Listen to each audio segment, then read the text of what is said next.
I found myself fast forwarding through most of the stuff, bro. It's all gimmick matches. Right. I'm not. It's like just 2.5 hours of gimmick match. It's like to the point, and we'll talk about this, but bro, the crowd is just exhausted. Some of this, like how many times can you see a guy smack each other, whip each other with a belt, or jump off a ladder, or something like every gimmick you could do. It's like I don't like this pay-per-view because like each of these matches could have individually been one match on a different pay-per-view and stuck out because it was the gimmick match. But putting them all together, I've never liked this format. I don't because I'm not a fan of this stuff, But let's start. They start off with a Donnybrook match with the Brawling Brutes against Imperium, and it's just gimmicks and hitting each other and stuff and everything. And basically, Sheamus performed a Celtic cross that put Gunther through the broadcast table. Like right off the bat, they're going through the broadcast table. It's the first 15 minutes of the show here, and and he hit Vinci with the bro kick and pinned him, and so the Brawling Brutes go over. Okay, well let me just say one thing. I think you and me would agree with one thing. I like more promos. I'd rather watch a good promo than a good match because you see good matches all the time. You don't see good promos all the time. I love great angles. I love great storytelling. I love great swerves. I love great surprises. That pops me more than a great match. Right. But this was a great opener. Very physical. Bro, they bring it. I mean, they beat the f*** out of each other, all six of them. I love when he did same thing they did in SmackDown. He put him in the cloverleaf, and people thought that he was going to win, and they were going nuts. And I love when he did the Celtic cross through the table outside. This was a really good opener. Right. Yeah, so you're gonna hear me say the same thing quite a few times, but the crowd was super hot for it, and they're way into Sheamus and his guys. At least they were that night. Yeah. Right. So Miz was interviewed backstage. He spoke at his birthday celebration on Raw and said he wanted to talk to Triple H about it. He was distracted by something off camera, and it was a Philadelphia Flyers mascot, Gritty. Oh. He tried to give Gritty an Extreme Rules T-shirt. Miz laughed at the mascot for thinking he put it on over his suit. Miz dropped the T-shirt and then stepped on it and said that's what he thinks of the shirt, Gritty and his city.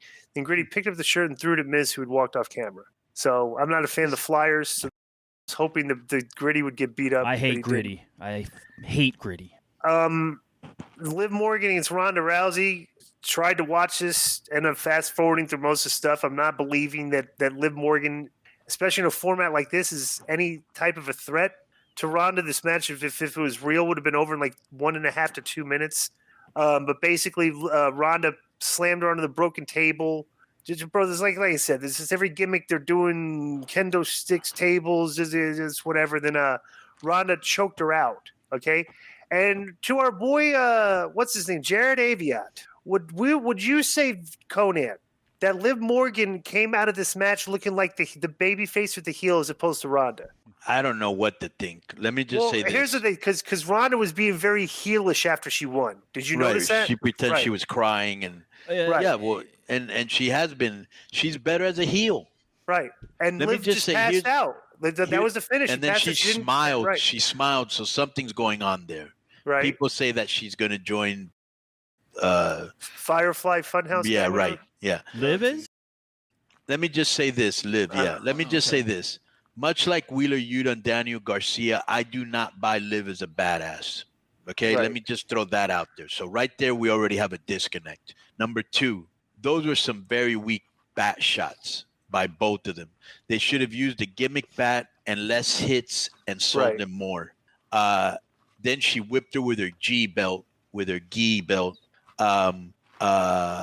Here's another thing I did not like. So Liv did another senton through the table, which looks sick. Ronda did not sell it and put her in a hold. So what's the use of coming off the third and going through a table if you're not going to sell it? Okay.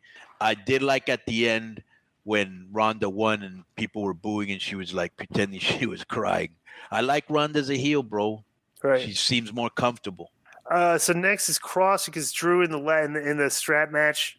Like I said, I was not a fan of this just because it's just we had gimmicks in the first match, gimmicks in the second match, and now here we got guys just smacking each other with the strap over and over and over. Like, well, we knew every match was going to be gimmick. I know that's the same, but I'm not. And then, like you seen, the crowd was kind of like exhausted a little bit. Okay, let me tell you what I thought about. Okay, finish this match and I'll tell you what I thought. I don't know if I agree with that, Di. I think there was kind of a lull in the next match, and maybe, but otherwise the crowd was super hot for most things. Right. Well, what about There's for a this little one? bit of a lull in this. This was a little bit of a lull. Like how many times can you pop for a guy smacking a guy with the straps? Like, you know what I'm saying? It's I don't know. This was a little bit of a lull, and so was Bailey's was the biggest. I left for that match too. But one thing about this is both guys got great reactions, and the cross entrance is pretty cool live also. So, right. And you could tell around me, kids were way into it. Okay, this is what I thought. So as I said, the finish is that Scarlett sprays the stuff in his eye. Kevin's hair is very weird. Have you noticed his hair is Bro, like very long? I don't like him like that. I think he looks more sinister with the shaved head. I agree. I would shave my head. Right, I agree. If you or Jesse Ventura are listening to this, please shave your head. Right. Joe, make sure you call Jesse because Jesse told me he was willing to come on the show 2 days ago. Yeah, we got to get him back. So, at the beginning, Cross didn't allow the strap to be tied to his wrist, and he attacked Drew. But here was my problem with this match. This match was missing something. It's almost like it never hit the next gear. Like they needed to go into fourth gear, and they always stayed in third. That's what I thought about this. Plus, the other thing was there were parts when Cross was getting the strap. He was just hitting him. And, bro, I think less strap shots, more selling would have been more effective. Right. I know it stings, but just too many strap shots, and it got kind of redundant. Right. And this match was missing something. It never quite got to that next gear. You know what I'm saying? Somebody's at the door. Wait 1 second. All right. Okay, so next, Miz is on his phone backstage. Maurice and the Philadelphia Flyers mascot showed up again and got irritated with him. So next is they showed Nikita Lyons in the crowd. I don't know why they haven't put her on the main roster yet. I think she was hurt. Yeah. So Bianca versus Bailey ladder match. The ladders were too big for these girls. They had difficulty carrying. This was just like I said, bro. I'm not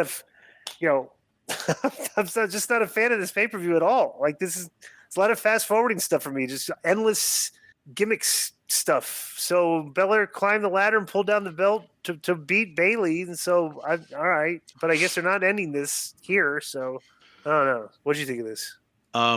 They worked hard. I liked the elbow drop by Bailey from the apron while Belair was on the ladder. That looked good. They took some little nasty bumps. They worked hard. The good thing about Bailey is she's good at making her opponents look better than they really are. Not that Belair is bad. I love the ending, bro, when she put her on top of the ladder and did her finish. Mm-hmm. And you could tell Bailey hit her mouth on the ladder when she went down. So I don't know if I'm surprised she didn't bust open her mouth. Right. They worked hard, Right. So next was Edge versus Finn in an I Quit match. I watched this on, after I watched this on Sunday, right? And I'd heard that Edge and Finn was classic storytelling and stuff in there. And it was for the last 10 minutes. Right. But the first 20 minutes could have easily been condensed into 5 to 10 minutes. Right. Okay, because there was a very long finish here. Once Rey Mysterio came out, when the heel, and that was the thing that was confusing. That's just visually, I can't get into this thing where it's no DQ, but all the heels can just interfere. Like there's no rule on you know what I'm saying. Like I don't know. Well, it's extreme rules. So I know. So but it's still it created a problem where they had to work their way out of all these issues. Because all the heels are out there and then putting Edge in jeopardy and they handcuffed him to the rope. And Rey Mysterio comes out and, he does a thing with, with Dominic and stuff. And just there was a lot of layers to this. And then Beth Phoenix comes out. She gets into it. She comes in with the kendo stick and starts whipping the shit out of everybody to the point she broke the stick. So it's like she was definitely laying it in. So then Rhea and her had a thing. Rhea people like that, by the way. Right. She got a huge problem. Rhea knocked her out with brass knuckles. So then they basically hold her there and they tease that they're going to give her a concerto if Edge doesn't quit. Edge finally says, I quit to save his girl, but they hit her over the head with the concerto anyway. And they called things. So it's like, this was good, long storytelling, selling, dramatic, everything, but true, if you go back and watch the first, if I showed you the last 10 minutes of this, and then showed you the first 20, you would say the first 20 should have only been like 5 minutes. It was completely unnecessary, So, but yeah, that was this was what it was. It was good. It just further the storylines. Good storytelling. Yeah, once Ray came in is when everything started with the storytelling. That's when it got good. Right. It was very long and tedious up until then. I like the spike pin face mask that Baylor wore. I don't know why he didn't come out as a demon. Right. And I like the use of the hockey stick. But really, this was the last 10 minutes is worth going out of your way of seeing. Really good storyline progression. Dominic, Ray, Rhea, Beth Phoenix, all that was done very well. Very well done. Yeah, and like I said before, Dominic super, super hated in that building. And when they finally pull the trigger on Ray, grabbing him or hitting him or whatever it's going to be, whatever any of their end's going to explode because people are really hyped for that. Yeah. So next, Miz was about to knock on Triple H's door when Gritty, the mascot, showed up again with a T-shirt. Miz attacked the mascot and left him laying. I popped on that. Yes. When he turned around, Dexter Loomis was there, and Miz tried to run, but Loomis put him in his finishing hold and choked him out. Then Loomis helped a Gritty, who kicked Miz in the gut before walking away with Loomis. All right. Okay, they've gotten rid of the 24/7 title, and it's like Miz and Loomis have taken place of the 24/7 title as like the little interjection of comedy, like this, bro. I mean, we get it. What's the deal with Miz and Loomis now? Because Miz was supposed to say like 6 weeks ago, I don't want to talk about it, or what happened to him, and he still hasn't talked about it. This was a very good idea. This is a very good idea that they've milked too long. Way too long. It's like, let's see what Right. Come on. What's get off the pot. Right. Well, Monday you'll see what happened Monday. So obviously they're finally going to do something next week. All right. So basically, then we got Riddle and Seth in the fight pit match. I got to admit, I fast forwarded to the last 5 minutes. Riddle, though Daniel Cormier, our boy, was in there, and Riddle avoided a stop, then dropped Rollins and RKO on the platform, and Rollins rolled off the platform and back in the ring. Riddle leapt from the upper platform and hit a Broton splash on the way down, and Riddle yelled out in pain while Cormier checked on him and then Rollins. Graves wondered if Riddle could recover from the move he performed, and Riddle had Rollins both use the cage to pull themselves to their feet. Riddle went for a triangle, but Rollins hoisted him up and ran him into the cage wall twice before slamming him to the mat twice. Riddle maintained the hold and barked at Rollins to tap, and Rollins tapped to give Riddle the win. So Riddle submits him in a fight pit match. What'd you think of this? Now, I actually watched this whole match because Seth and Riddle are two of my favorite wrestlers, and I knew they'd have a great match, and they did. Mm-hmm. Very physical, as you would expect. Really good match. Great senton by Riddle off the structure. Yeah, it looked vicious. But I thought the finish was very, very flat. I don't think anybody expected that finish, and they really didn't pop. They should have had a 1, 2, 3, and a pop. And they were like, it was a flat finish. Right. Do you think it was flat because the crowd was waiting for what came next? Waiting. No, for it was the finish because they expected a bigger, better finish. Bro, I'm telling you, they've been doing this in AEW, like Jericho and stuff. When you're doing these MMA submission finishes, the crowd doesn't pop like they do on knockouts and stuff because, like, you got the guy in the hold for a while, and then all of a sudden he just taps out. And that's not like the traditional wrestling hasn't really worked that way because usually, like, if it's a submission, it's the guy's signature submission hold that he's putting the guy in, like the sharpshooter. Figure four. Taps. The walls of Jericho. Now they're putting him in like a thing you haven't seen before, and it's an MMA, and the guy's just tapping out. So there's no which isn't even his normal finish. Right, exactly. So you're not anticipating this as a finish. Why would you tap out if that's not your finish? Right, exactly. So that's why I don't think they pop like that. It's like they realize, the match is over. Oh yay, after they hear the bell and something. Right, yeah. All right. So after the match, this was great. Yeah. I got some comments about this. So the lights go out. The lights go out. Everybody puts their cameras. They get to land the cameras, everything, and all that. So they the cameras cut to the broadcast. Well, basically, okay. Let me read this. Okay. The lights went out and fans used their phone lights while cheering loudly. And Cole asked Graves if they were still on the air. A slow version of "He's Got the Whole World in His Hands" played. Lights went on in a couple different parts of the arena and showed life-size versions with real people in costumes of the Firefly Funhouse puppets while the song continued to play. Basically, they were just doing a quick shot. You see Husky, whatever the thing, like just the buzzer, and but they're all people wearing the costumes, right? and then they just show him briefly, and then they disappear. The camera cut to the broadcast table where severed feed hen was on the table. Cole scurried away like he was scared, and then a man wearing a feed mask was shown. They cut to a shot of a doorway on the stage, and the dilapidated Firefly Funhouse was shown with cobwebs and the various puppets lying motionless. A warped version of the Firefly Funhouse theme played, a television turned on, a shot of demonic face was shown, and a warped version of Bray Wyatt could be heard speaking. They cut back to the doorway on the stage, which had the light behind it. The door opened and the light shined through and then turned off. The screen was black, and then Bray Wyatt walked through the door with a lantern in his hand, and Wyatt wore the demonic mask that appeared on television. A holy chant broke out, and Wyatt removed the mask and revealed his face, which led to more cheers. Huge pop. And Wyatt looked in the camera and said, "I'm here," and then blew out the lantern. And an insect symbol appeared on the screen, and the show concluded. That was the biggest pop of the show. And I was like, I thought this was kind of like, everybody says this is great and everything, but I thought, like I said, it's like, okay, he appeared, and that's it. And, you know, and the production of it was good and everything and all that, but like everybody knew he was coming back, and he came back and he got a big pop, but it's like he didn't do anything, you know. And I think I'm not a fan of because it's been done repeatedly on these shows. AEW does a lot that you debut a guy and he doesn't do anything. Like when Sting debuted in AEW.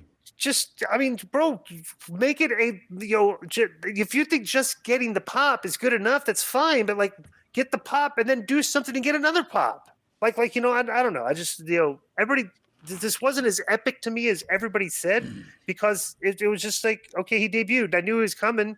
You know, so I'm probably a little bit too critical, but like I'm not a fan of it. Yeah. You know, I like the way it's produced, but the fact he didn't do anything. Go ahead. You know, a lot of times people build it up and then it's anticlimactic. This wasn't. The people were with it. They were going nuts. Listen to the reaction. She finally showed up, and now on SmackDown, you got to go to SmackDown to see the rest of it. Everybody's tuning into Raw to see like what was going on. You know, so it's SmackDown.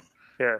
And so just for the people that, you know, listen to our show and they, you know, watch the matches on our recommendation, this is what you want to see, I feel. You want to see the opener, which was, as Sheamus would say, banger. You want to see that. You want to see the last 10 minutes of the Rey Mysterio, the Edge and Balor match, and the main event. That's it. And the Funhouse after it. Yeah, I mean, I think people might be overstating it a little bit. Like even people I know that were there, I saw them tweeting like, "This is the biggest reaction in wrestling history." I'm like, well, it was big for a guy returning. They always get a big reaction, but I didn't see it as anything, you know, earth shattering or whatever. It was good. People wanted it, but it wasn't like crazy over the top. You know, I don't know. Maybe they're just big Bray fans. Yeah. All right, that's been our Extreme Rules preview.